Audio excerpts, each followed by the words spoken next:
Our next speaker is a man that I've worked with quite a few times. Very interesting and articulate young man. Kerwin Rae is a businessman, a coach, a mentor, an entrepreneur, an author, and also an international speaker. As one of the world's leading business commentators and strategists for over a decade, he has coached thousands of consultants in numerous countries on business development, marketing, sales, human behavior, and entrepreneurs' psychology. He has taught over 20,000 people the world over through his seminars and workshops. Makes tens of millions of dollars for his clients, many of who were small to medium-sized business owners or home-based businesses as well. Since starting his first business at age 23, which turned over $1 million in the first 3 months, Kerwin has successfully overcome both business and personal adversity. Having featured heavily in the media, both nationally and internationally, including the Australian, the Sydney Morning Herald, Think Big magazine, Australian Marketing Magazine, MX, Qantas Business Radio, and has been a regular on the Talkback Radio, including 2UE and also 4BC. Speaking alongside the greats like Tony Robbins, Richard Branson, and many other world-renowned speakers, Kerwin is here to show you how to turbocharge your business and implement your ideas. He's been waiting. He's really excited. Please, can you be on your feet? Please make some noise. Please welcome to the stage, Kerwin Rae. Come on, give it up for him. Put your hands together. Put your hands together for him. Come on now, come on. Give it up. All right, grab your seats. How you doing, Brisbane? How you doing, Brisbane? Now, you have to excuse me. You guys are pretty excited. You've been doing 3 days full on, yeah? Okay, well, I want to try and relate to you on some level here. I've just been running a program in Sydney for the last 3 days where I've been speaking 13 hours a day, every day for the last 3 days. I finished my event last night at 10 p.m. I jumped on a plane at, I think it was like 10:30 a.m. this morning, and then I came straight down here to serve you guys. So I hope you guys are ready for some energy because I haven't come down yet. Something else that we can use to relate to, I'm actually a Brisbane boy, and so whenever I get the opportunity to come back to Brisbane, I always get a little bit excited because I essentially had most of my youth in Brisbane. I moved here when I was about 15. I moved to Brisbane, and I actually left when I was about 28 years of age, and I had most of my growing years here in Brisbane. But I'm here today not to necessarily talk about my story so much. We will touch on my story, just to give you some hope. Because who's thinking, you know what, if some of these people can do it, you know what, there's no real excuse that I can't either. Who's thinking that? Well, once you hear my story, there's going to leave no doubt in your mind whether or not you're actually capable. Because I think it's really important sometimes that when you look at people who've got success or had success, that you find out exactly what is it that created that success. And one of the things that, was there something flashing up there? Is my fly down? No? Okay. I just get nervous when people laugh for no reason, because I know I'm funny, but not that funny. As my mum says, you're very funny looking. So today what I'm going to do is I'm going to share some stories with you, a little bit about me, and not too much, but I'm going to get into the nuts and bolts of how to make money. Now, who's already in business by a show of hands? Can I see nice and high? Now, who wants to get an enormous amount of value out of the next 90 minutes? Put your hands up. Okay, I've got one rule, just one rule. And I normally don't have any rules because I'm quite an anti-establishment kind of person. And the only rule I have, hope you can read that. Okay, can everybody read that? What does that say? Participation equals value. Say it again. One more time. Once more, 3 times as loud. Are you at the point now where you're like, oh, fuck, don't tell me to put my hand up one more time. Don't tell me to repeat this one more time. Because I'm one of those people that when I go to a seminar, I fucking hate doing it as well, all right? Okay, but I do it because I understand the importance of participating in the learning environment. Because when you participate when you're learning, it does 2 things. Number one, it drives the information deeper into your psychology. And the second thing it does is it gets me excited. And when you get excited, guess what happens? I start sharing information that I'd normally hold back for my paying clients. Who wants to participate now? Yeah, there we go. Well, my promise for the next 90 minutes is I'm going to give you a lot of information. Some of it may come very quickly because sometimes I do talk quite fast. But I'll give you enough information that you can take here today and go and use to implement. Because who's in business by show of hands again? Nice and high. Okay, who's not in business? Show of hands. Who's not going to put their hand up no matter what I say? I always get them. I don't understand. Okay, who's an employee but would like to get into business at some point? Excellent. Now, I'm sure some of you have kind of got the drift of what's going on here, and many of you are probably thinking, you know what, at some point this guy's probably going to try and sell us something. Who's thinking that? Okay, well, you won't be disappointed. However, let's not focus on that now, because that's not how I do business. The way I do business is I provide so much freaking value that people, the only question left in people's mind is, oh my God, if I can learn this much in 90 minutes, what am I going to get if I actually spend maybe 3 days with this guy or 5 days with this guy? Does this make sense? The way I conduct business is the way I teach business, is give massive value to people first. Solve their problems before you do business with them, and then they'll be dying, almost aching to do business with you. Does this make sense? All right. So, why are you here? To learn how to make money, to be wealthy. What else? Come on. Knowledge. What else? Education. Do you think it's fair to say that 99.99% of people in this room are here for one reason and one reason only? Have a day off work? Let's just cut straight to the point, because a few people did at the front, and I'm normally not used to that, but who's here to learn how to make a lot more money? Put your hand up. Okay. Well, here's the thing. If you could learn how to make a lot more money in the next 90 minutes, and I guarantee I'm going to show you how to do that, because I'm going to show you how I make money, and I'm going to give you all of my secrets. But what are you going to do with it? Well, that's what I want to know. What are you going to do with it? Implement it. You can't implement money, but what are you going to, or you can, but what are you going to implement it to? See, this is a question I often ask people, because everyone I meet, because I do this all over the world, in 11 countries around the world. In the last 18 months, almost 2 years, I spent 488 days outside of Australia doing what I do, doing what I love. And when I am in groups like this, I get the opportunity to ask people, so who wants money? And everyone's like, yeah, I want money. And then I say, all right, then if I'm going to give you, or if you're going to make $1 million, what are you going to do with it? And then there's this like silence. And it's like almost like, think of this money that you want. Where do you think it's sitting right now? It's sitting in someone's pockets, bank accounts, credit cards, and piggy banks. So the strategy really should be is, how do I get it from where it is now to where I want it to be, which is where? In my back pocket, not in my rear end, in my back pocket or in my bank account. You see, a lot of people, it's like an investor. If you go to an investor and say, listen, I've got this great idea, but you just got to give me $1 million first. And they say, awesome, what's the idea? And you go, not sure yet. Do you think the investor would give you the money? Write this down. The universe is nothing more than an investor. The universe is nothing more than an investor. And if you don't know what you're going to do with that money, why on earth would the universe give you that money in the first place? And this might sound a little bit strange, but it's true.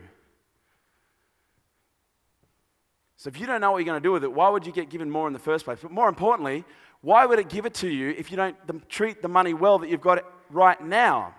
Because let me ask you a question. Who here knows someone that at some point in their life has said these words? You know what? I just don't really care about money. Who's heard that before?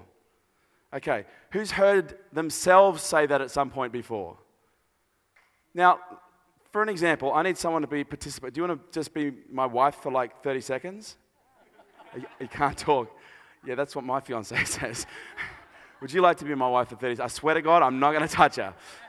Okay, but let's just pretend this lady's my wife, just for 30 seconds. And every morning I come downstairs and I say, hey, honey, how you going? And you say, very well. And then I say, just want you to know before I go to work, I really don't care about you. I'm off now. Bye. And again, I come down the next morning, hey, honey, how you going? Really well. That's good. Just want you to remember, I really don't care about you. I'm off now. Now, imagine I did that for 3 weeks, 3 months, or 3 years. What do you think would eventually happen to this relationship? She wouldn't be, I'd come downstairs like, hey, honey? And she's gone. Yet this is the fundamental relationship that most people have with money, and they don't even realize it. Because money is something like, money has an energy, money has a consciousness. Whether you believe that or not, okay, that's totally up to you. But based on science, everything is made of energy. And based on what science has been able to tell us, energy responds to vibration, and energy responds to other energies. And if you treat money with a depreciative attitude, which is I don't care about you. What does the word depreciate mean? Less than. So if you depreciate money, it will lose its value to you and it'll run away from you as quickly as possible. If you appreciate money, what will it do? It'll grow. But you see, most people's psychology is, you know what? Once I make the money, then I'll be grateful. Once I make the money, then I'll be appreciative. Once I make the money, then I'll help charity. Fundamentally, what a lot of people miss, it's not until you appreciate the money that you've got, it's not until you start helping and serving other people that the money actually comes in the first place. Because I have this theory that everybody has a relationship with money. And it's much like the relationships we have with other human beings. Because who here is, at some point has been in a relationship with another human being? Put your hand up. Okay, excellent. Anyone here not in a relationship but would like to be in a relationship with another human being? Okay, you just happen to be sitting beside each other? That's perfect. You don't even need to go anywhere to meet in the breaks, okay? But, side note for a second, have you ever been in a situation before where someone's walked in the room, they haven't even opened their mouth, you've looked at them and gone, there's something about this person I don't like. And then they open their mouth and you go, fucking knew it. Who's been there before? Look around the room. We've got a bunch of, this is a psychic convention, not a wealth convention. What is it that enabled you to precognitively perceive aspects of their personality and their traits and character without them even opening their mouth? Behavior. They didn't say anything. They just walked in. Stereotypes. It's a little thing called energy. You are constantly releasing energy into your environment whether you realize it or not. It's constantly happening. It's just happening constantly. You can't stop it even if you want to. And it's this information that we send out to our environment that has a direct effect in terms of what it brings back to us. Because when we talk about relationships, does anyone here know someone that's really needy, clingy, and demanding? Don't raise your hand and look at the person beside you.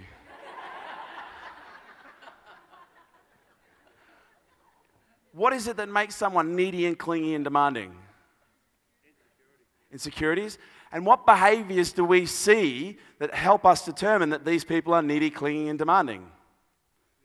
They're needy, clingy, and demanding. Because what's really interesting is, anyone ever known someone that's really nice until they get in a relationship and then they completely change? And it's often like, imagine you had this person here who's like an abundant personality. What does the word abundant mean? Plentiful. And then we've got another person over here that's got a lack mentality. What does lack mean? Never enough, always wants more. Now, boring. When you put these two people into a relationship together, what starts to happen? It starts to become very apparent, because sometimes when we meet people, we're drunk, right? Has anyone ever met someone when they're drunk before? Yeah, me neither. But sometimes when lack people drink, they cover up all the insecurities, and we meet them and go, you're really cool. Yeah, we should hang out. Yeah, maybe we should go on a date. Let's date, let's drink. And then a relationship forms. But then after a while, we start hanging out with them when they're sober and we're sober. And we start realizing, you're not the same person I thought you were. And all of a sudden, all these traits start coming out like, you don't tell me that you love me enough. You don't hug me enough. Why don't you text me as much as what you used to? They ring you and say, did you know you left the house without saying I love you? And then I said, I was just going to get milk. And then I went and got milk in Brazil. That was not a flashback. That was not okay, maybe it was. But what's really interesting is when you've got someone that's needy, clingy, demanding, and again, what do? They demand more attention. They demand more hugs, more kisses, more sex. Well, I suppose there's got to be at least one bonus, right? At least one.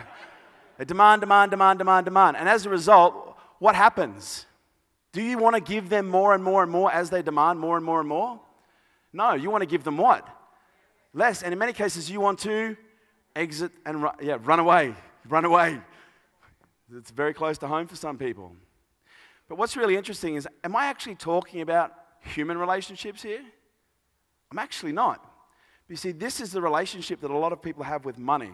They have this needy, clingy, demanding relationship where they think they're entitled. And they always want more. Whatever they have is never enough. And so money sees this as an energy, as a conscious form, and goes, you know what, let's just stay away from this person. And it does. And then this person forms a story that, you know what, I just never have any money around. And this becomes a repetitious story that they tell themselves over and over and over and over, and it drives their reality. And oftentimes what it takes to change that is to change the relationship you have with the object that you don't have that you would like to have. Because who here has ever been or known someone, it's always easier if it's someone else, who's ever known someone that was really bad at relationships, then they went and got some help, worked on themselves, and all of a sudden they were able to have functional relationships? Who knows someone like that? It may not be relationships, it may be their health. You see, the thing is, when it comes to money, most people don't ask for help until it's too late. That's the truth of the matter. Most people don't ask for help until it's way too late. But the truth of the matter is, if you want to make more money, the first thing you need to do is appreciate what you've got. Now, I'm sure everyone here has heard that before. Have you, yes or no? But let's look at this in the context of science for a second. Because most people, has anyone here heard of the law of attraction? What about the secret? The secret behind the secret? The real secret? The truth behind the secret? Anyone else fucking over the secret? Because there's something fundamentally missing from the secret. What do you think it is? Just integrity. Go into your room, draw the blind, sit on the end of your bed, and just visualize checks coming in, checks coming in, checks. Anyone try that shit? I freaking did. Very next day, I went to the letterbox. Guess what was in there? Bills. Biggest phone bill ever. I was like, fucking yeah, right. See, we talk about the law of attraction. We talk about the secret. But so many people think that's just woo-woo. And you know what? When it's languaged in a specific way, it sounds like a bunch of hokey-pokey. Would you not agree with that? Don't get me wrong. If you're already open to that, this conversation's not for you. But if you're one of those people who goes, it just doesn't sit with me, this conversation is for you. Because what do you think holds every single molecule of your body together?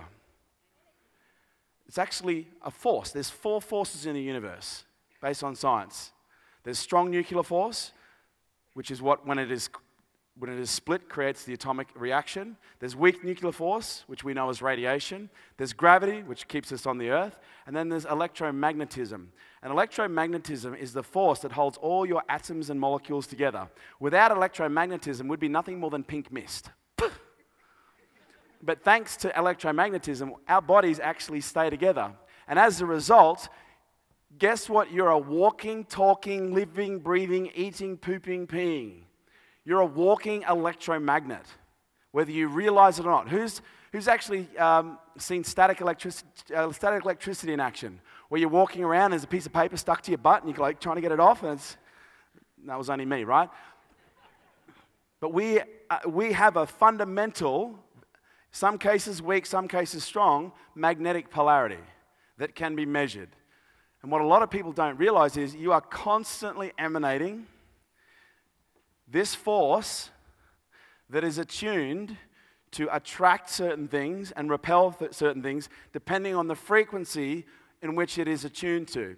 Because has anyone here ever been to a, what is it called, a car yard, or they've seen it on TV, the big metal plate goes above the car, they turn it on, the car goes boom, then they put it over the crusher, they turn off the energy and it drops out?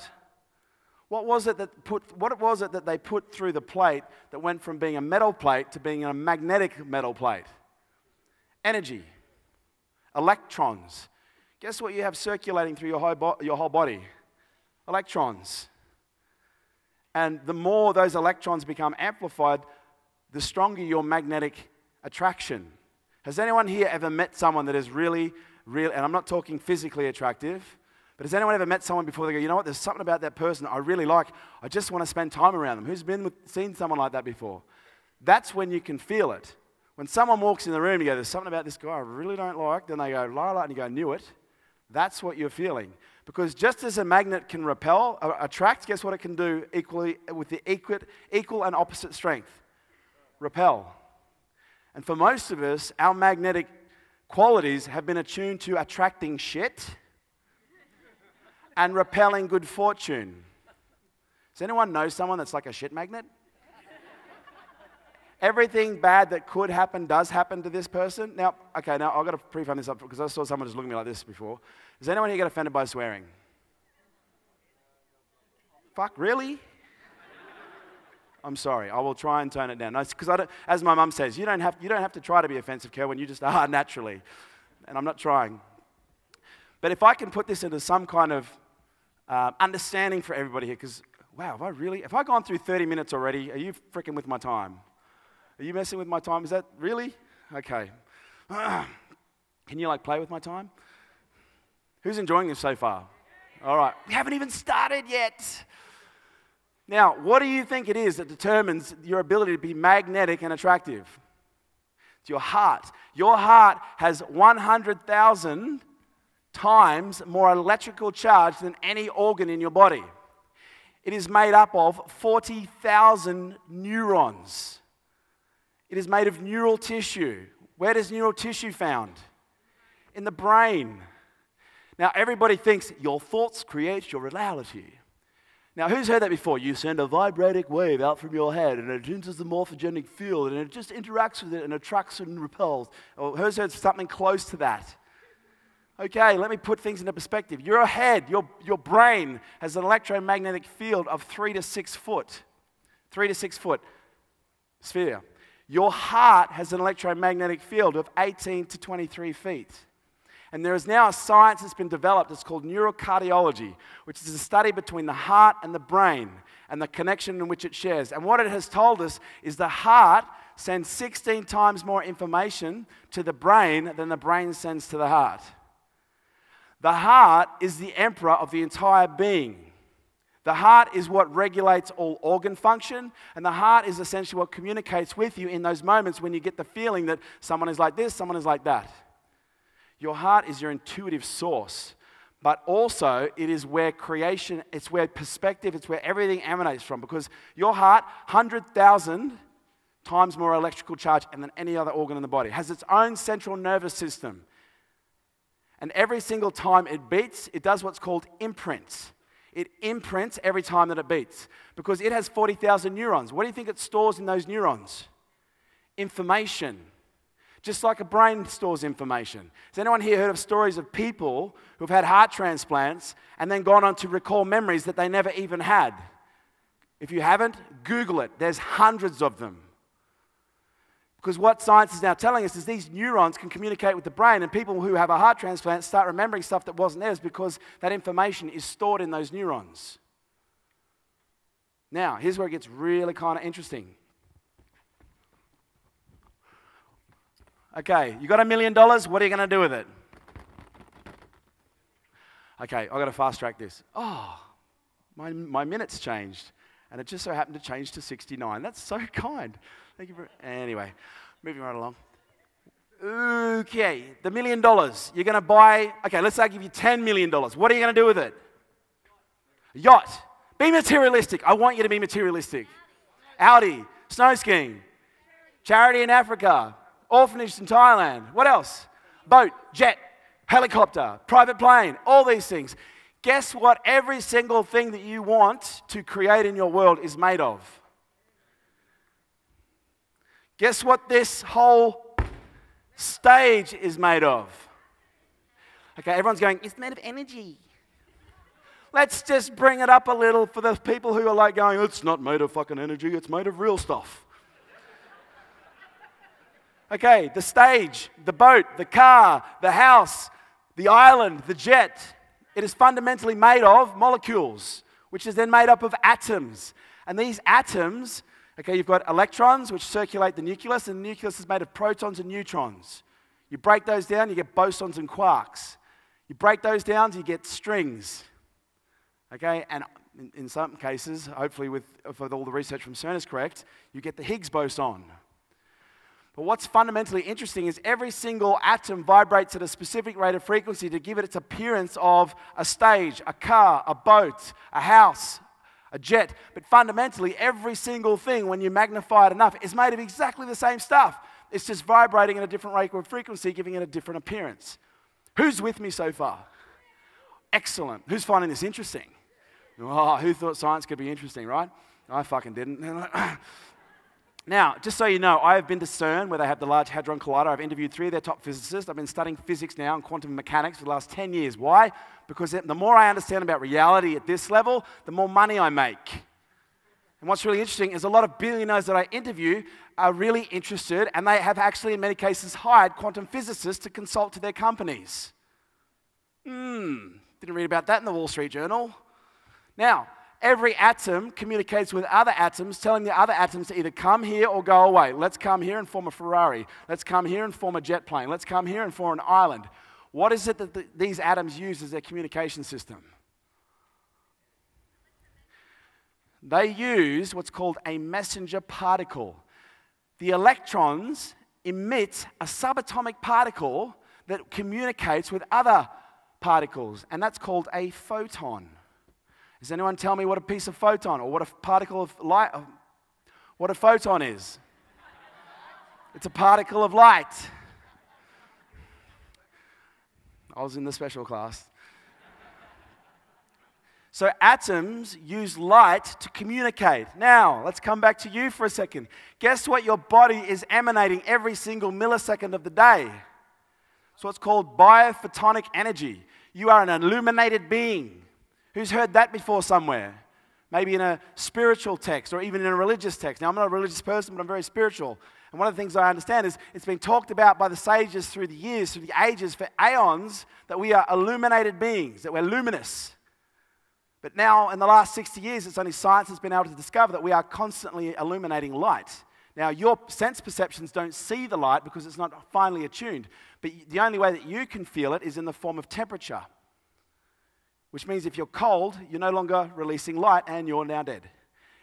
The more energy you release, the more photons you release. And every time your heart beats with the amount of charge that it has, it imprints the stored information in the heart on the energy that's leaving the body, and that affects the environment and the way the environment behaves. Who's heard these words? If you change the way you look at the world you look at.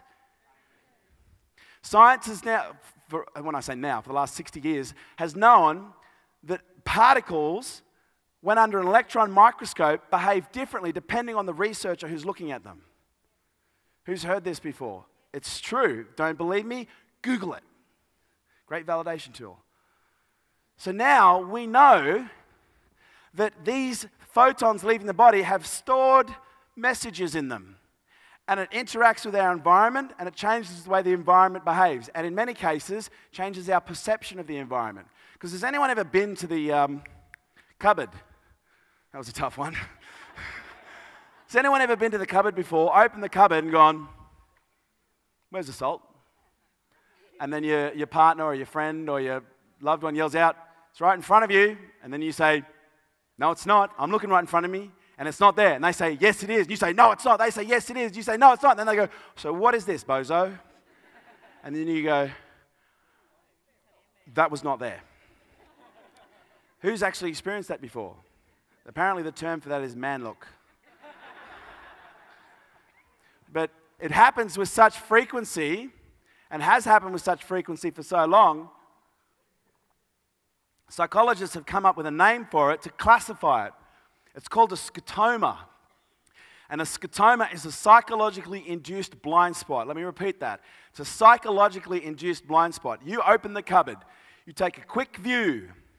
You form the belief because you didn't see the salt on the first view that it's not there. So guess what the salt does? Disappears. Literally, because you convince yourself it's not there. And then you go, where's the salt? Because you believe the salt is no longer there. Then someone says it's in front of you. Now, when you form a belief, that becomes attached to your identity. The most important thing in your psychology is your identity. And when anyone questions your identity, they question you at the core. And does anyone here like being wrong? Anyone here like being right? Why is it the women that put their hands up first? We all like being right. So when someone says it's right in front of you, but you don't believe it is, you'll argue with them because it's attached to who you are. You are always right. Was the salt there the whole time? Yes. You had just convinced yourself that it wasn't, and so it disappeared. Now, what am I talking about here in the context of this situation? Your brain processes 400 billion bits of information every single second. That's 400 billion. That's a lot of information, more than any supercomputer on the planet currently developed can process. Every second, 400 billion. But the average human being is only consciously aware of 2,000 bits of information. This is called reality, or the big picture. This is called perspective, or subjective reality. And for those people who are of the spiritual inclination, who are on the journey to become more aware, what do you think they're ultimately trying to do? increase the 2,000 bits of information to 2,500, to 3,000, to 4,000. Enlightenment is when you have total understanding. Now, everyone has their own interpretation. This is just a scientific skew on it, because I like science, because I grew up with a mum who was quite woo-woo. I grew up with a mother, imagine this, who was a psychic and a clairvoyant. And so as a result, my friends used to go, your mum is weird. And it didn't help the fact that from the age of Dot, my mum used to say, oh, you've got the gift. And then when my friends would say, there's something weird about your mum, I'd go, oh, I don't have that gift. I don't have that weirdness about me.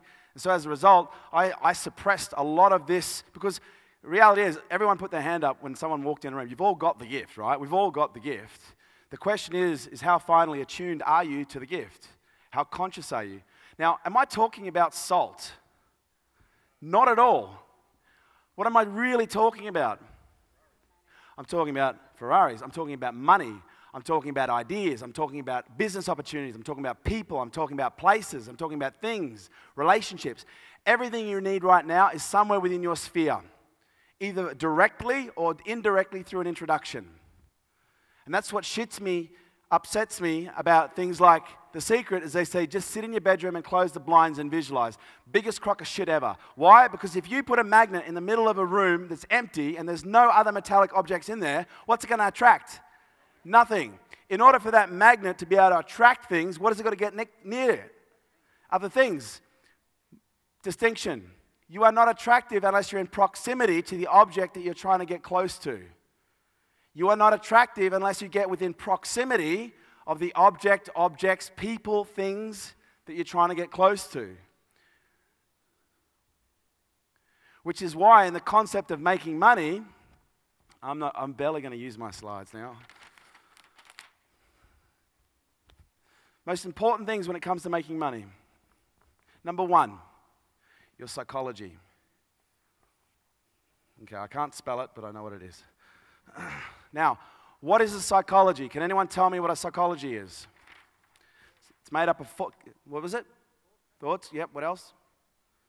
It's made up of, see, this is the thing. Everyone goes, oh yeah, I know what psychology is. What is it? It's made up of 4 things. First thing that a psychology is made up of is tiny little stories that you have perpetuated, that you were told. Has anyone here ever watched cartoons? Movies, TV, heard conversations? What are they? Stories. Did anyone here watch cartoons a lot when they were kids?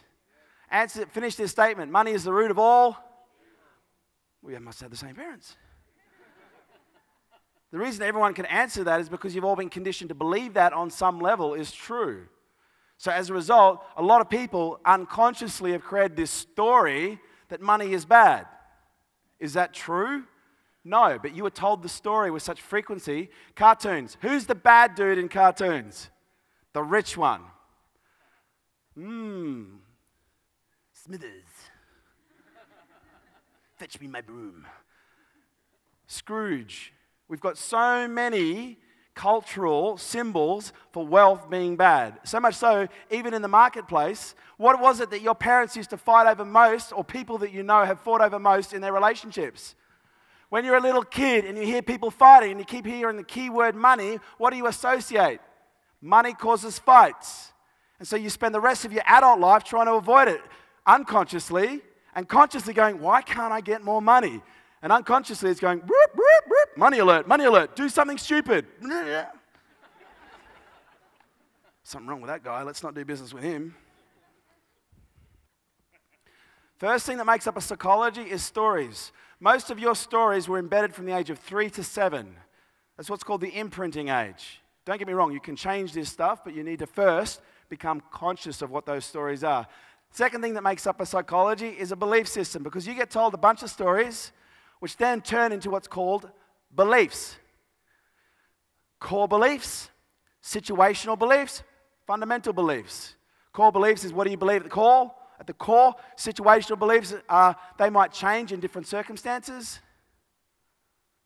Like for example, some people go, no, I don't drink. And then they get out with the boys and it's like, yeah! I know people that go, oh, no, I'm a vegetarian. But I eat fish. Last time I checked, a fish was not a vegetable. Stories form beliefs. Beliefs form values. Values determine what's important, what's not, what you move towards, what you run away from. This is a cascading effect. Stories, beliefs, and values, when you tie them all together, create what's called your identity. This ties everything together. And your identity is the most powerful thing in your whole being. It is what drives everything. Because your identity is twofold. Identity number one is, I am. Who are you? This is who I am. For most people, it's a totally distorted view because it's not true. I am a mother. What do you do for a living? I'm a mother. Okay. What else? No, that's all I pretty much do. Well, I bet you probably run a household as well. You probably drive your kids on. There's probably a range of things. You're probably a psychologist for your husband. You're probably a psychologist for some of your friends. Everybody has so many traits, but we often label them and define ourselves with such limitation that it makes me ache. That's the first form of identity. The second form of identity is, what do you identify with? What do you relate to? Who do you relate to? What events and circumstances, situations do you relate to? Because who knows somebody that every time something bad happens, this person goes, oh, that's just like me. No matter what it is. It could be someone having their wife cheat on them, their husband cheat on them. Or it could be them just tripping over on something or hurting themselves. But they go, oh, that's just like me. Who knows somebody like that? Again, don't put your hand up and look to the right or left. But this is the thing, the things we identify with. And by the way, what do you think determines 80% of your results when it comes to making money? This. Because here's the thing, this is why I leave the mechanics of wealth, the steps of the process of this is how you make the money, to last. Because if you don't understand this, and I teach you the steps, it doesn't matter how good the steps are, you'll find a way to fuck it up. No, you will. Because who would agree, who's been to a seminar to learn how to make money before? Put your hand up, okay? Who's read a book to learn how to make money before? Put your hand up. Well, so why are you here? Because something is missing. Like, don't get me wrong, I'm sure there are some people who are already very wealthy in the room. I know there are.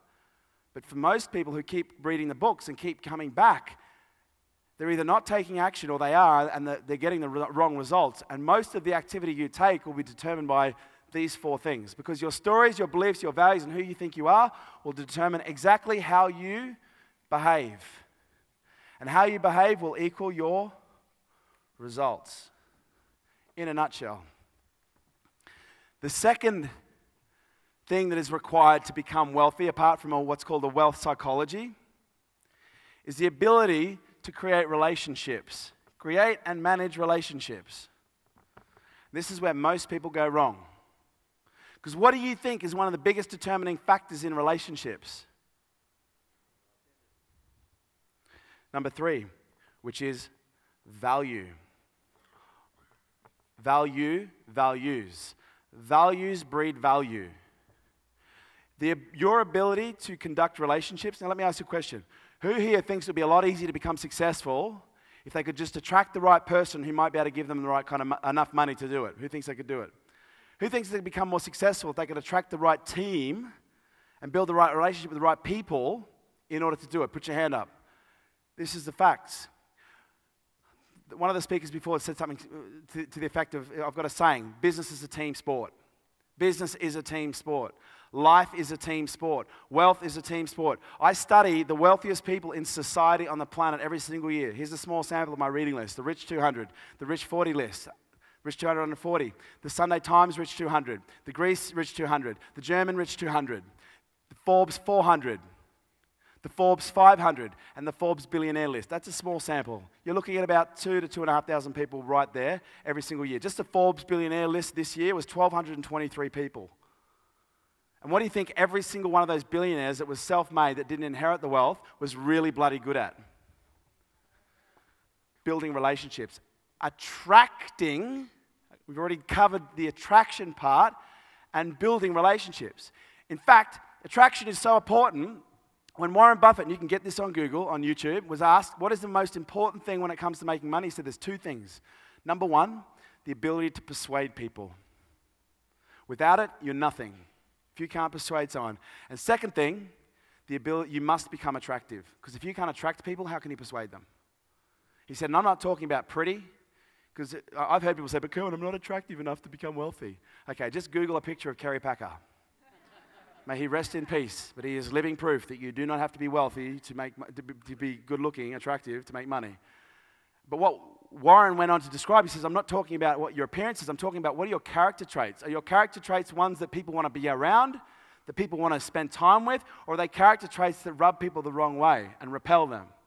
But has anyone here ever, and this is the problem, are you conscious? Are you aware of what those traits are? Are you aware of what's happening in your environment? And if you are, what is your response? Because who knows somebody that constantly has problems with people, and they sit there and, I just don't understand it. Everyone that comes into my life is a total dick. Like attracts like.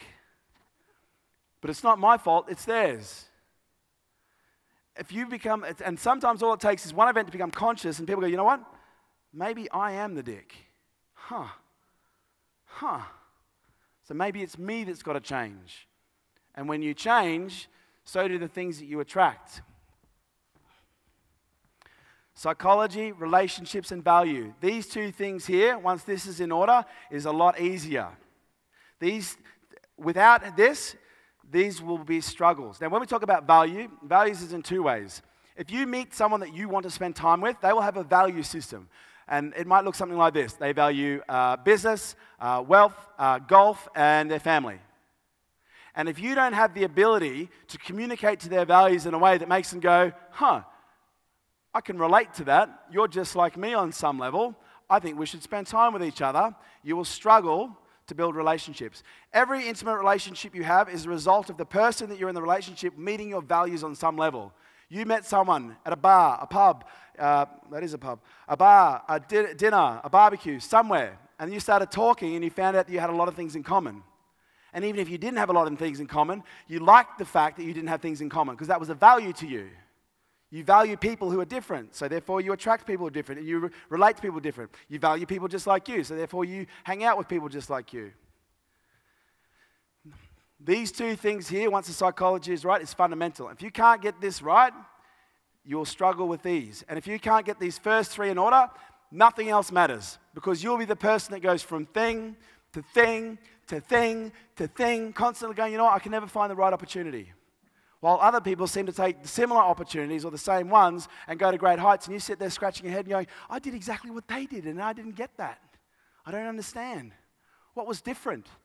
What was different was what was going on in here, which is this, which affected what you were sending out into your environment, which determined what you were drawing into it and how you were seeing it. But the question is for most people is, first and foremost, are you even conscious of what's going on? Because if you're down here and you're totally blind, you'll be like, I just don't understand. All these things keep happening.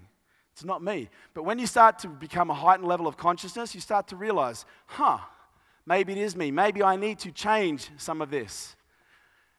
And by the way, apart from researching about 2,000 to 2,500 people every single year, I've interviewed personally now 69 billionaires.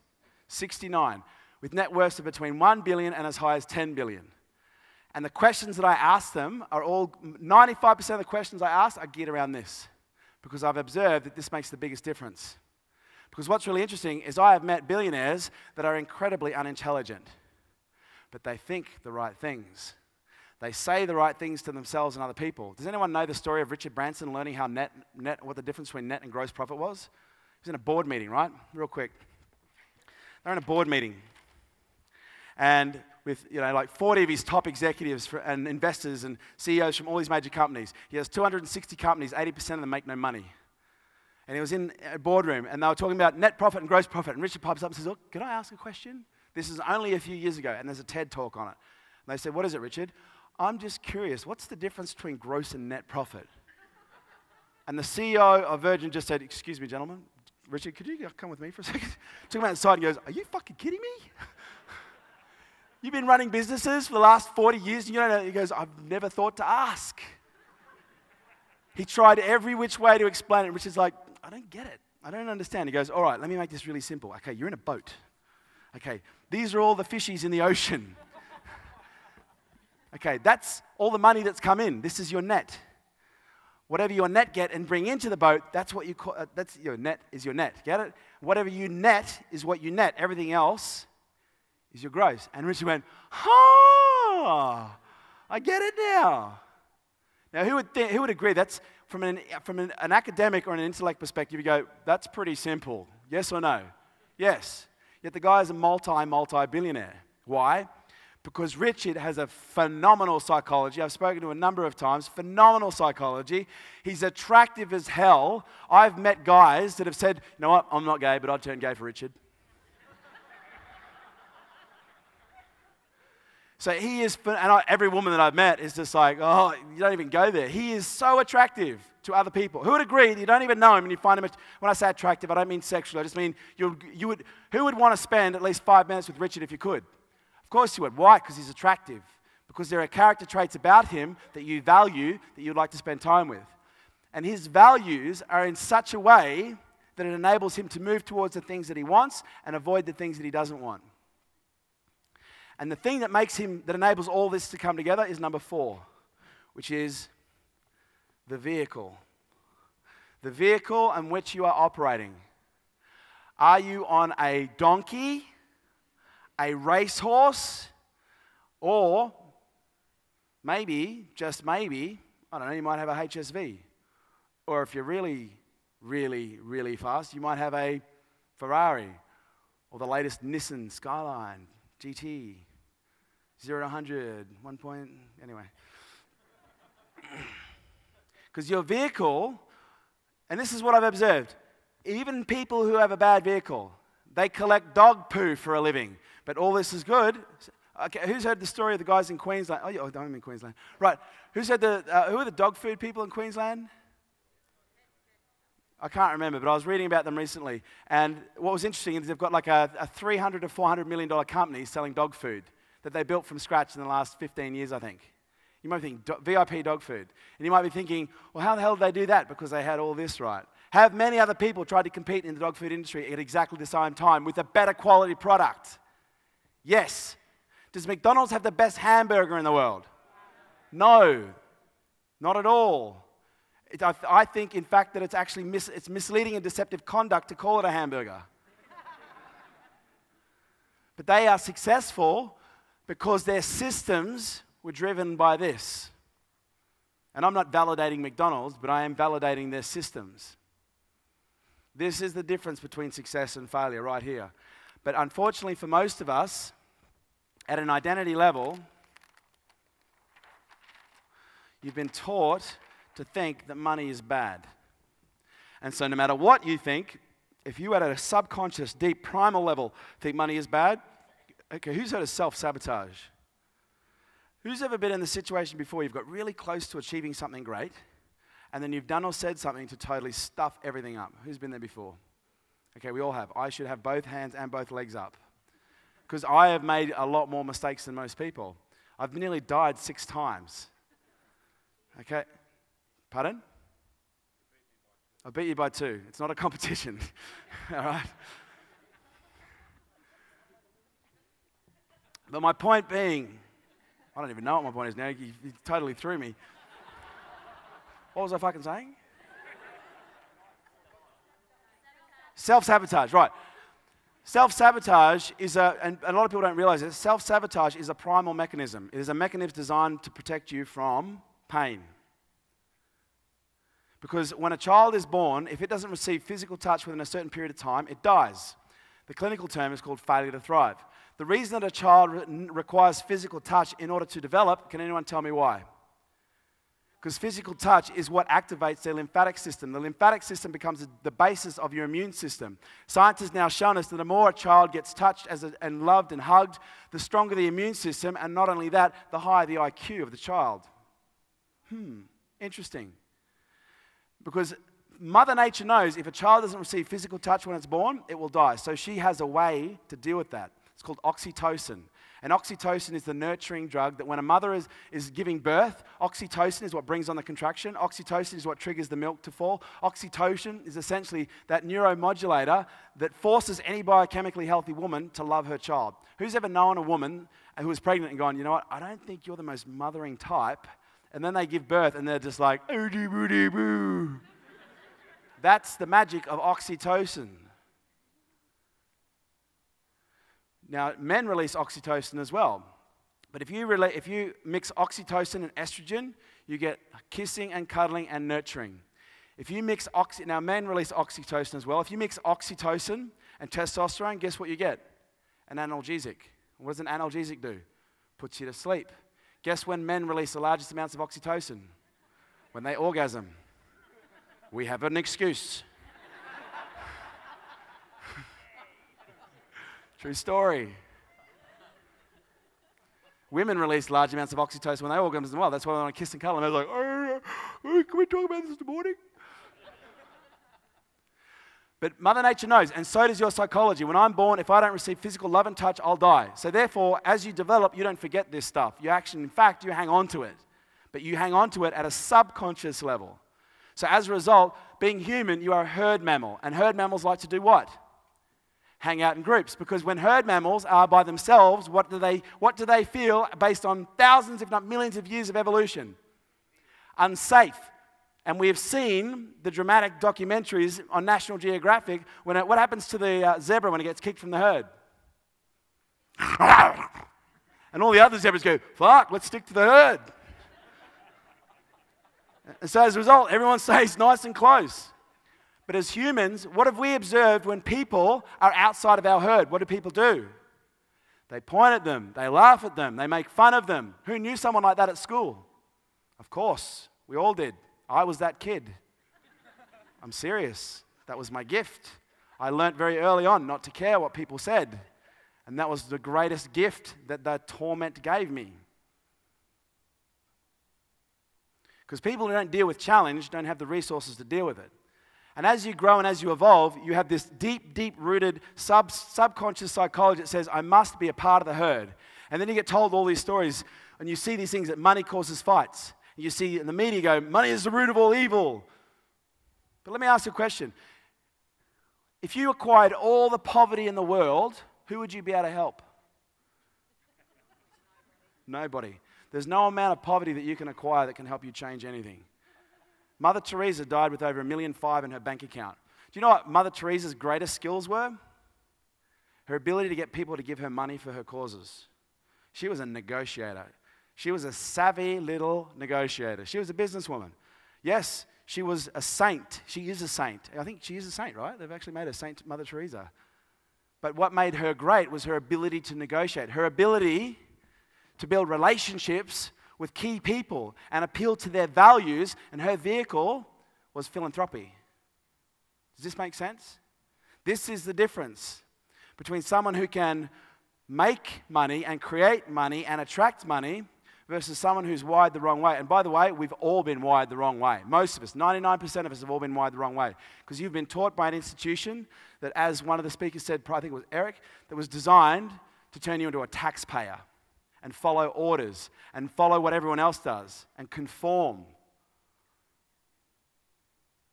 Does anyone here ever know a kid at school that used to get in trouble because they didn't do as they were told? I was that kid. Who was that kid? Where are my brothers and sisters in the room? The crazy ones. This is the difference that makes the difference. It doesn't matter if you have the best system in the world to make money. If this is not right, you'll mess it up.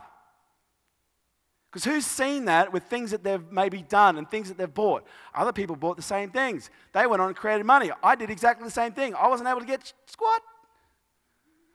Same system. Same steps. Different psychology, relationships, values, and sometimes it's the vehicle.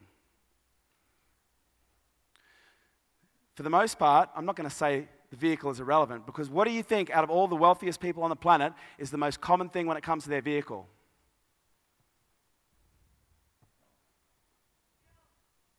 What was that? Fuel? That's a good point. What do you think? That's a really good point. What do you think their fuel was? Passion. Does Richard Branson look like he loves what he does? Abso-freaking-lutely. Does Donald Trump look like he loves what he does? Steve Jobs, may he rest in peace. Was he an absolute maniac of a passionate man? Bill Gates? You think of any great man that has, or woman that has created tremendous amounts of wealth in business, one of the biggest fuel, the most driving element in their vehicle is their passion. Their passion is their fuel. Their passion is their fuel. Because do you know the thing I've learned about making money? It's hard. It's actually hard work. I learned that making money was hard work. But once you actually learn how to make money, it's actually really easy. And when you hear someone stand up and say, making money is easy, that sucks. Because you've got so many references to go, that's not true. But once you learn how to make money, they always say making your first million is the hardest. Such a true statement. Because once you've got a reference for what's possible, you start to think bigger and bigger and bigger and bigger. Let me give you some references. Can we go to the slides for a second? I've gone completely... All right. Maybe if you turned it on, Kerwin. All right. That's just a very small sample of my media. And the reason I'm showing you this is not to brag, because I really don't care what anyone thinks about me, but I'm showing you this because I'm not a puppet on a stage. Not that anyone has been, not that there's been any puppets on in this stage, but my point being is, I am a business person, and I just happen to be a reasonably good speaker. But I am a business person first, and everything you see up there, the media coverage has been as a result of the businesses that I've grown, the businesses that I've developed, and the consulting jobs that I've been on. I've currently, this is what's really interesting, just in the last 12 years, I've created for my clients over $120 million in results just in the last 12 years. That's why I was able to get that kind of coverage. All right, back to the... Now, let's look at the problem when it comes to vehicles for a second. The biggest challenge that you're facing right now is, and let me just make this really simple. Who wants to become wealthy to the degree of... Now, if you follow this system, or if you follow what I'm talking about here, who would like to make an extra maybe $1,000 to $2,000 a month? Who would like to do that? Because let's look at this for a second. If I showed you a way to make an extra $1,000 to $2,000 a month, do you think you'd find a way to spend at least $24,000 every year? If I showed you a way to make an extra $24,000 a year, who would find a way to spend it? Any problems, just see me. Or any other woman in the... Other woman? Yes, I'm another woman. But if you want to make serious money, study billionaires and what they're doing, because then making an extra $24,000 a year is actually really easy. Really easy. But what's very important, if you want to be making tens of millions, hundreds of millions, or in some cases billions, are there any people who want to make billions of dollars? Okay, don't be shy about that. Put your hand up if you'd like to be a billionaire by the age of 65. My hand's up. I made that commitment in 2005. My whole life has changed dramatically since. Because here's the thing, if you make an intention to be a billionaire by age 65 and you get to 65 but you've only acquired $300 million, will you go, fuck? No. Aim big, because what's the thing? If you aim for the moon and you only make it halfway, you'll still be up there with the stars. The challenge you're going to have, if you want to be making tens of or millions of dollars, not the challenge, the truth, you've got to be in business. The wealthiest people in the world, their vehicle is business. That's what they do. Their business might be property. Their business might be trading, but they're in business. That's the structure that they typically use. Businesses going bankrupt in the last 12 months has gone up by 48%. Startups in the last 12 months have fallen by 95%. Business failures, these are businesses that are failing, closing their doors, that are not going bankrupt, up by 57%. There has never been a more difficult time for business right now, and there has never been the greatest opportunity. Because who do you think is most vulnerable right now? Do you think it's the business owners? No, it's not. It's the employees. Because business owners can pave their own way. Employees, once they lose a job, they go looking for another one. Business owners create their own job. European debt crisis, tightening of credit. We've got businesses resisting the online movement. Jerry Harvey's a great example. Psychology is so strong that online is crap. He's got into the online market, and what has he been able to do? Fail really well. I would love to sit down with Jerry for 15 minutes. I would love it. Love it, love it, love it. Because I could show him, and no, I'm not trying to be arrogant here, but I can show him everything he's doing wrong when it comes to the online stuff. So if anyone knows him, send him an email, okay? But he has convinced he has created so many stories around the internet being evil and bad, which has formed such strong beliefs and values and identity that even when he's got into it, he's found a way to mess up a vehicle, and he's halved his net worth from 1.6 billion to 800 million in the last 3 to 4 years. Meanwhile, you've seen the power boy, Ruslan Kogan, whose business is growing dramatically, 333% increase in pre-Christmas sales last year. Harvey Norman, 6.3% decrease in sales. Does Ruslan believe that online works? That's his whole business model. Okay.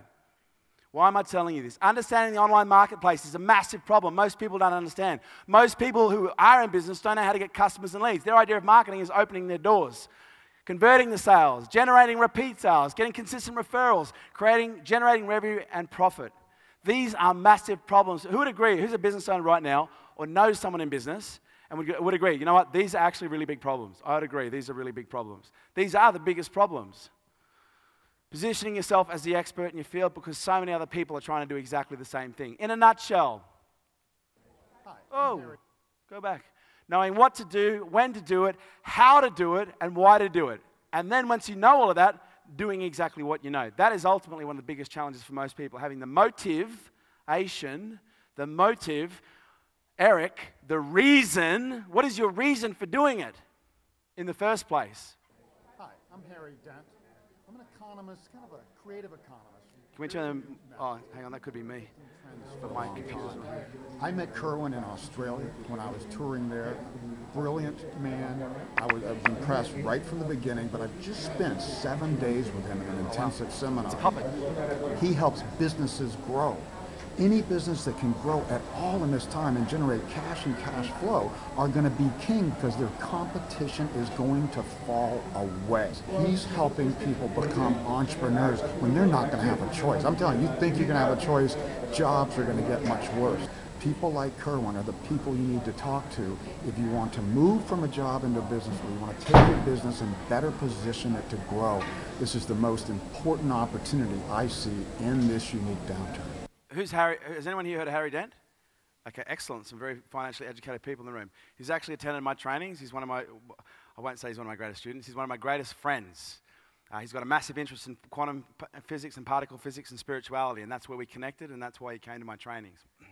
Okay, so does education matter? Does it?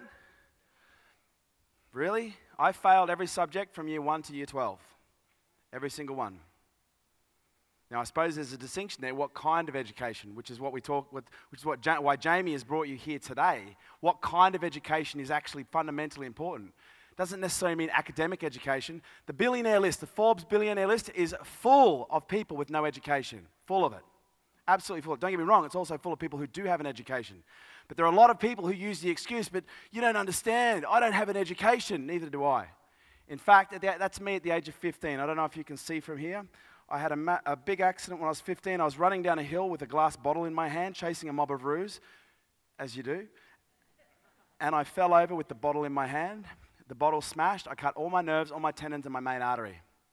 This is me at 15, waking up the next morning with a doctor hanging over me going, hey kid, hate to be the one to tell this to you, but you're going to end up with a hand that looks something like a claw.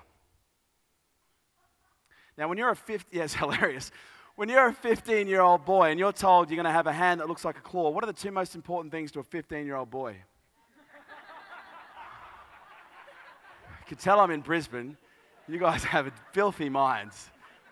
Well, for me, first thing was sport. And could you imagine going out on the sporting field and going, pick me, pick me?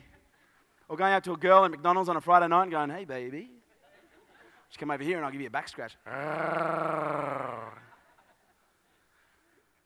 I was told that I would end up with a hand that was a claw. I'd be lucky to get 25% use of it. I spent 6 days a week for 12 months, 3 hours a day, an hour and a half traveling in, hour and a half traveling home, and 3 hours at a rehabilitation facility, rehabilitating my hand. 12 months later, I sit down with the doctor. He goes, show me your hand. And I went like this. And he goes, oh my God, what you're doing is medically impossible. Is there anything you can't do? I said, don't leave that. He said, what did you do that for? I said, that was for telling me that I was going to have a claw. He said, I was obligated to tell you that. How many times has someone told you something was impossible? How many times has someone said to you that this is how it's going to be? Just accept it. Suck it up. 3 years ago, February 24th, 3:58 p.m., I suffered a massive stroke. That part of my brain that no longer exists is a part of my brain that is responsible for short-term memory, speech, coordination, fine motor function. When I had the stroke, I had a 15-second memory for 2 weeks. The only good thing about a 15-second memory is hiding your own Easter eggs. And you meet new people every day. This is me a few days after the stroke. This is me 3 hours after the stroke. Apparently aspirin was blue. Anyway, I know that looks a little bit obscene. It's not obscene, but what you're seeing is actually a water bottle under my blanket because everyone was walking around me while I was lying there in hospital like I was going to die. Because some of the doctors thought I was going to die. This kid's had a massive stroke. He's either going to die or end up disabled. And everyone's walking around me all like something's really bad. Everything's going bad. And so I thought, how can I make everybody smile? So I grabbed a plastic bottle and put it under there like that. I had that wedged in my groin for 45 minutes before a Tyrannosaurus 78-year-old Rex of a nurse comes walking past, waddling like this and goes like this.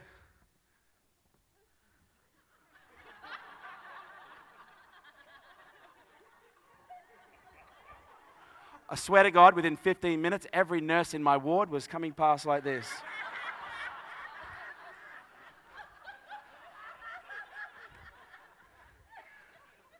I was told I should have been disabled. The doctor said to me, I said, what's the good news, doc? No good news. You should be disabled or dead.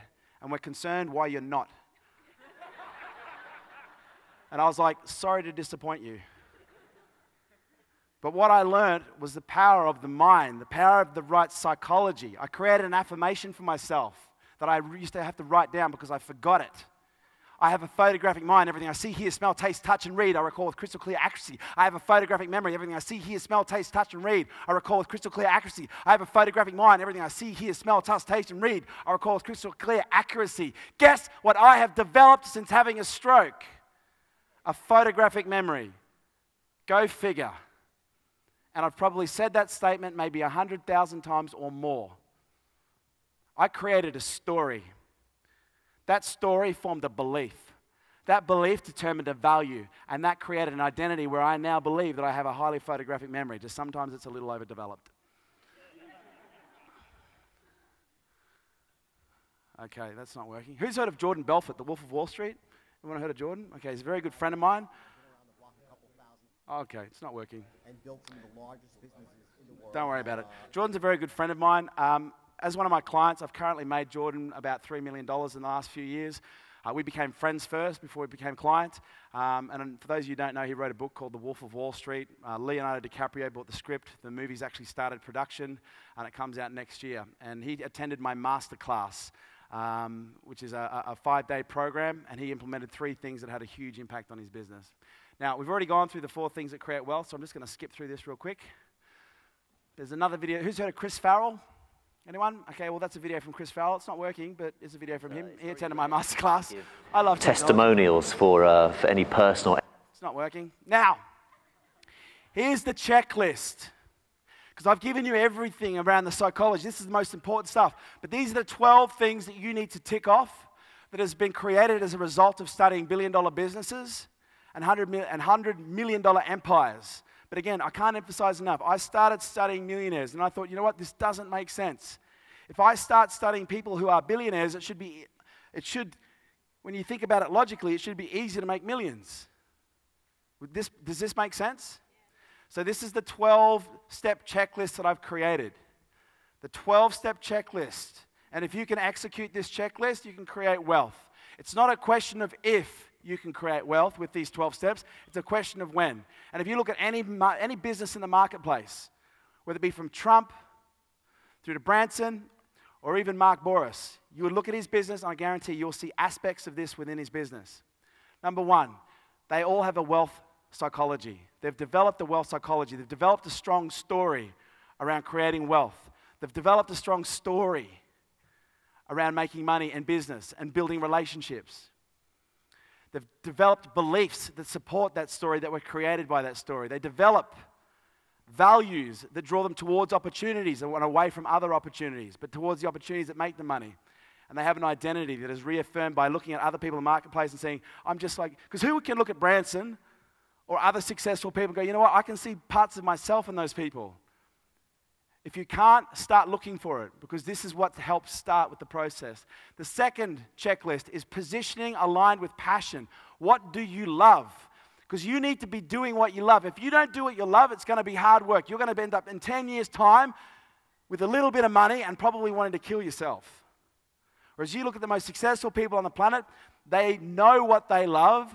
They have found a commercial angle for what they do, and they've gone after it full steam ahead. In the age that we're in right now, it is a requirement, not a necessity, but a critical requirement that you develop information products and services that you can use to supplement your hard products and services for a range of 3 reasons. Number one, if you have information products, the first thing you can do is you can give them away free as a way of generating leads. Because if you had a special report, an ebook, an actual digital book, or a video, or a CD, or a downloadable audio, or a downloadable product, you can offer that, put a value on that, put it on your website, market it to people, offer it to joint venture partners, and the only thing that they have to give you in exchange is their email address. Write this down. Email is the new currency of the millennium. Email is the new currency of the millennium. The person with the most qualified email addresses is the business that will last the longest. Facebook may not be making money now. I knew, and I shouldn't say I knew, I predicted exactly that. I wrote an article on it, predicted everything that had happened with Facebook would happen, and I'm still predicting in the next 50 years it'll probably be one of the most valuable businesses on the planet, but just not right now. It's got a long way to go. First thing, you use it to give away. The second thing, you use it to add value to your packages and products and services. Because what do most people want at point of sale or try and get? Discount. Discounts kill businesses. Repeat it with me. Discounts kill businesses. The businesses that thrive are not the one that discounts. The businesses that thrive are the ones that add value. You use the information products as a supplement to add more value to the package without adding any more cost and removing the need to discount. I want a 10% discount. Okay, well, what if I gave you these information products valued at $500 as a part of the package, and I gave it to you free instead? I can't give it to you a discount, but I can add an extra $500 to $1,000 in value. Because what does everybody want? A good deal. Now, a good deal could be a discount, or it could be you value adding. Value adding is the quickest way to avoid discounting. The third thing you do with information products is you sell them, which creates an additional stream of income to your business that virtually costs nothing. You develop it once, you sell it 100 times. You develop it once, you sell it 100 times. I have done this. I've worked in 154 industries in 11 countries around the world. I have done this for accountants, financial planners, lawyers, funeral homes, florists, carpenters, bakeries, doctors, pharmacists, dentists. I could list on and on and on and on. 154 different industries. Electricians, electrical test and tag, plumbers. There's no business on the planet that can't create information products. And the ones that do are considered to be what? Experts, because they have so many things out there with their name on it. Packaging and bundling. McDonald's has built a billion-dollar empire off the phrase, would you like fries with that? And most people go, I hate it when they ask that. Let me ask the question. If you owned a McDonald's and you knew that question, would you like fries with that, added an extra $1 billion of revenue to your bottom line, would you feel differently about it? Yes. That's why if you work for McDonald's and you get found to be not asking, would you like fries with that 3 times, if a manager finds you not asking for doing the upsell 3 times, guess what happens? You get sacked. Why? Because they know if you don't ask, you're removing revenue from the company. Because they know statistically, based on decades of research, 33% of people at point of sale, 33% will say yes. But they don't stop there, do they? Would you like a drink? 33% of the 33% will say yes. And then they say, what? Do you want to spend an extra 45 cents and get a value meal? And 33% of the 33% will say yes. And this is a multi-billion-dollar strategy. Yet most people at point of sale are just hoping they're going to get the credit card. Now, why do you think you offer upsells at point of sale? Because that's when someone is in a buying frame. That's when they're actually in a buying strategy. And when you try and do an upsell prior to point of sale, that's why most people fail. Because if you walk up to the counter and you're looking at the screen for a burger and they say, do you want a Coke with that? What would you say? Don't even know what I want. Just chill out for a second. Get someone to commit first to the product, then go through the upsell. Have the packages there because they might want to go commit straight for the package and then up package them. Oh, you know what? I'm not going to get a burger. I might just get a Big Mac value meal. Would you like a small medium? I'll get a medium. Or for an extra 45 cents, you can get the large. Okay. Because they've now got 3 points of upsell, 3 packages. Next part of the checklist is where we grow the business. You need to learn how to create an offer. What is an offer? An offer is nothing more than you understanding a range of keywords that describe the problems you solve. What are the problems you solve? What are the costs of your problems? And mentally, emotionally, financially, socially, family, health. Because if you can help people find a problem, and then you can show them what the cost of their problems are or help them discover the cost of their problems, what do they start to feel? Pain. People in pain do what? Move. That's what's required, movement. So you need to know the problems you solve, the cost of those problems. What are the benefits on offer? Benefits emotionally, that'll get them excited. Benefits logically, so it makes sense. Because who's heard of buyer's remorse? Buyer's remorse is nothing more than a lack of logic when people sober up. Emotions are a narcotic. They work on the same receptors on the brain and the body that narcotics do. When you feel highly excited, you are drunk on emotion. When you're angry, you're drunk on anger. Has anyone here ever been drunk before? Has anyone here ever done something silly, drunk, and then woken up this morning going, ooh? Anyone? Anyone? Okay, has anyone here ever done something while they're really excited and woken up the next morning when they're not excited and gone, ooh? Anyone ever been really angry, woken up the next morning when they're not angry and gone, ooh? Because when you're emotional, you're intoxicated. And if you can get someone excited, they're more impulsive, suggestible, and compulsive. But if they don't have any logic to hang on to when they wake up, you have nothing. They'll go, why did I buy that? I want a refund, and I hate you because whatever you did, I didn't like it.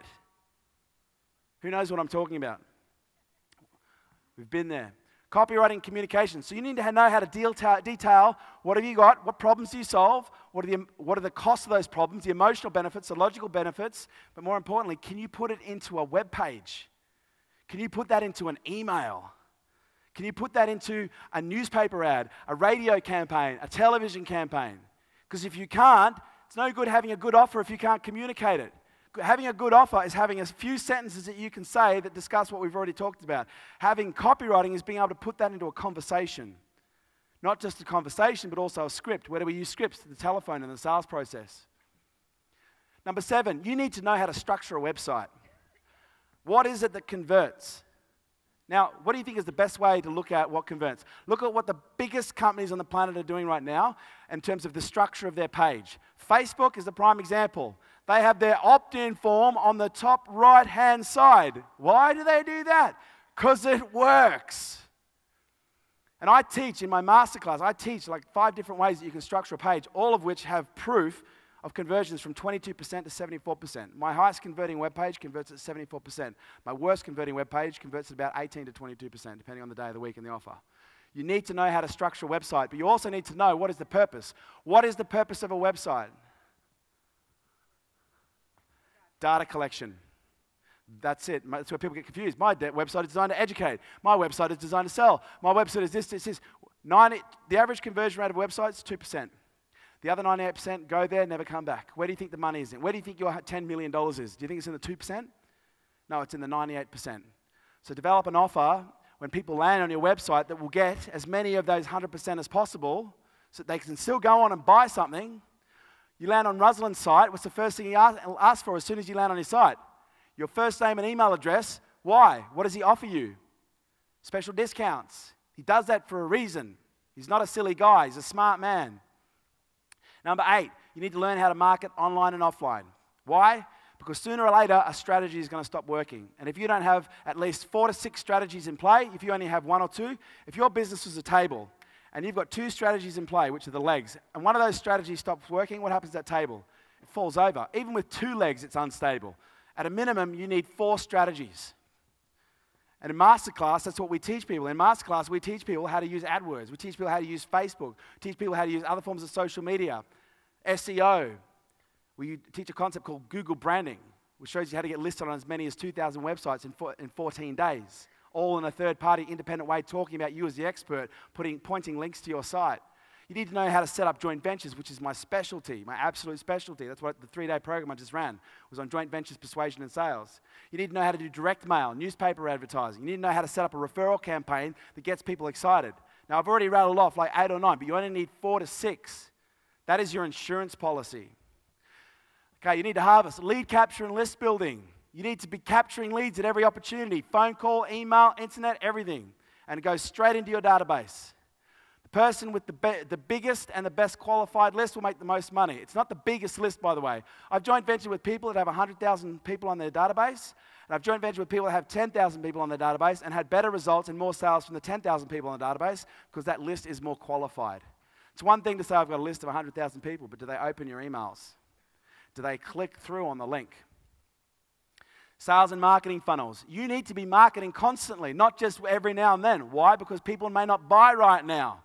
They might buy in 3 weeks, 3 months, 12 months. And if you market to them consistently, if they don't buy now, and not annoyingly, but consistently, but if they don't buy now, and then 9 months later they think, oh, you know what, I really need to get myself an accountant, I should go and see John. Why do I know John? Because he's been, let me give you an example. I'm going to say a keyword, you tell me the first thing you think of.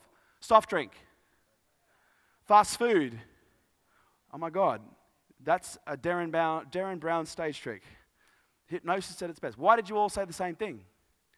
Because that was the most authoritative reference that you have for that keyword. So the question is what is your keyword? What do you want to be known for? When people say, I need an accountant, do you want the other person who's on the other side of the table to say, oh my God, you should go and see John Smith. I really need to buy a new car. You should go and see Peter. If you're marketing consistently using a funnel, it means a sequence, not just one-off here and there. You build what's called the top of mind. So when people say soft drink, they say Coke. What is the word that you want to own, and are you using it in your communications on a regular basis? Sales funnel. You need to have a product starting small and going large. Why? Because people buy based on trust. And I've been involved in over 450 website builds. I would not have a clue how to build a website. I don't know what HTML is. I don't know what CSS is, but they sound scary. But I know how to tell a web designer exactly what to tell them and where to put what, and more importantly, all of my clients get access to my designers, web designers, my graphic designers, my copywriters. All of my clients get access to all of my network, my whole black book, my Rolodex. Everybody gets everything. You're then going to be implementing online marketing strategies in the room, not learning them and implementing them immediately. We're going to be implementing offline marketing strategies immediately in the room. You're then going to be shown how to set up your list in terms of what CRM to use. I show you my CRM, and I show you my nurturing sequences. And I show you the effect that it's had on my different businesses when I implement them. We then actually take you through and teach you the most powerful sales model that I have, full stop, hands barred. It's a 7-step model, and I'll teach it to you absolutely in depth. We then bring in someone that talks on. Now, by the way, I've been involved in over 300 transactions. Okay, I've been studying raising capital, acquisitions, and exits for the last 3 years, but I still bring in people that are far more qualified than myself that have done, in some cases, as much as $5 billion worth of transactions. And they show you the ins and outs of raising capital, the ins and outs of selling a business, the ins and outs of acquiring businesses and how to do it effectively. How you going? It's Dan. Okay. He went from page 5 to page 1. This is an email, and you can go on my Facebook page and check this out. I hope I'm allowed to say this. This was from a lady last night. She just completed my joint venture program. She attended Masterclass earlier this year. At Masterclass, she learnt the sales process. She implemented the sales process. She generated $800,000 worth of new business. $100,000 was actually clear profit. And she did that working 1 day a week. And this is her testimonial here. You can, oh, shit, there.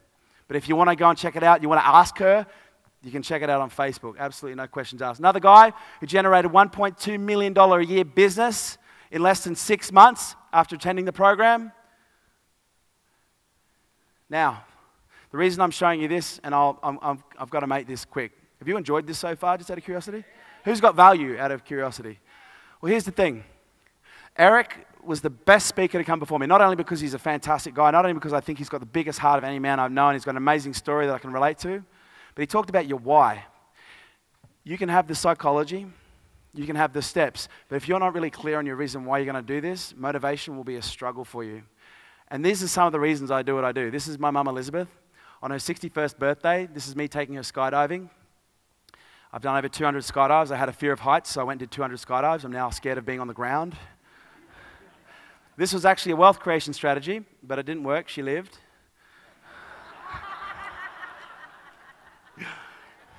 She knows that joke. She loves it when I tell it. It's my fiancée, Kristen. We got engaged last year. We're getting married in Maui, in January in Maui. She's the love of my life. I swear to God, I saved the world in a previous life to deserve this woman. I don't deserve this woman, but I'm grateful that I have her in my life. And the reasons that I think of every day when I get up out of bed, when I don't feel like getting up out of bed, these are the reasons. My family, my fiancée, my friends. I've got 7 of the best friends in the entire world, and I've taken them all over the world with me. I've taken them to Thailand. I've taken them to Vegas. I've taken them to LA. This is when I was hanging out with Jordan. One time it was over. We were bored, so we went and hired a helicopter, and we're in Perth, and we woke up on a Sunday morning. We're bored. Like, what do you want to do? I was like, I don't know. We should go to the Margaret River. How long does it take to drive there? I don't know. It was like 3 or 6 hours. We're like, screw that. Let's hire a helicopter. So we hired a Eurocopter to fly us around, flew us into a few estates. We sat down, did wine tasting, went to the next estate, had lunch, and then flew back. Who wouldn't mind just being able to do that sort of stuff just randomly on some random Tuesday or a Sunday? These are the reasons that drive me. This is my $23,000 cat. Now, when I say 23, it only cost $2.5 to buy, but I've spent over $23,000 in repairs. Last time he got hit by a car, he cracked his jaw, tore his throat box off, tore his trachea from his lung sac, cracked his rib and his clavicle. I picked him up from the bed. The vet who shaved head to toe. I handed over $8.5 grand, walked out in the car park, put him in the car, burst into tears. And it wasn't because I just spent $8,500 on a cat. It was because I realized that if I didn't make money, I wouldn't be picking him up. I would be putting him down. And it was at that point it hit me that I'm so blessed to do what I do. But every now and then I forget what I've had to go through to get where I am. And sometimes I just think, well, this is just normal. But it's not, because going back 15 years ago, 16 years ago, I remember going into Franklin's in Stones Corner, trying to buy a bunch of bananas, and my FBOS card swiped, wouldn't go through. I was in the process of being evicted from my apartment in East Brisbane on East Vulture Street. I remember those things. I don't forget them, because that's what keeps me real. And it's important that you remember these things as well. I set up an orphanage in Thailand the first year when I made $750,000. One of the first things I did is I set up an orphanage right beside the jail in Phuket. Why? Because I did a tour of the Phuket jail, and I found about 28 kids living with their parents in jail, in squalor. So we went out, raised some money, put our own money in, set up an orphanage. This is me teaching in Africa at Ma'afra Katikam, which is one of Nelson Mandela's orphanages. Not orphanages, charities, which is in the Alexandra Township. Anyone heard of the Alexandra Township? It's the biggest and probably most well-known township. It's where Nelson Mandela came from. I was coaching 11 and 12-year-old murderers. And it was one of the greatest experiences of my life, because I actually showed these kids that they had other choices. They didn't think they had a choice. They said, this is my life, this is how it is. And I showed them other choices. To see kids of 11 or 12 break down because they finally realized they had a choice. To see, because these 12-year-old kids, it's like talking to a 25-year-old kid over here. They're beyond their years because they've just seen so much. These are the things that drive you. Because once you make money, you start to realize there's only so many things you can buy. But when you start affecting people's lives, oh my God, you start getting out of bed every single morning, and you don't have to go, oh, I don't want to go to work. You go, you know what? There are people that depend on me to do this. And so you find a way. So if you're interested in joining me and finding out how we can do more, this is for anyone who's starting a business. Okay? If you're already in business and you want to increase your revenues, if you're a coach, if you're a consultant, if you're an entrepreneur, if you're a speaker, I don't care where you are right now.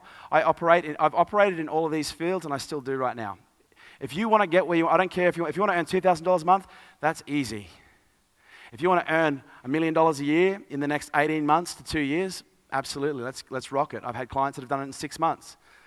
1 or 2 that have done it in less than that. But the truth is, if you want to be making $1 million a year or more, you're going to be investing at least 18 months or more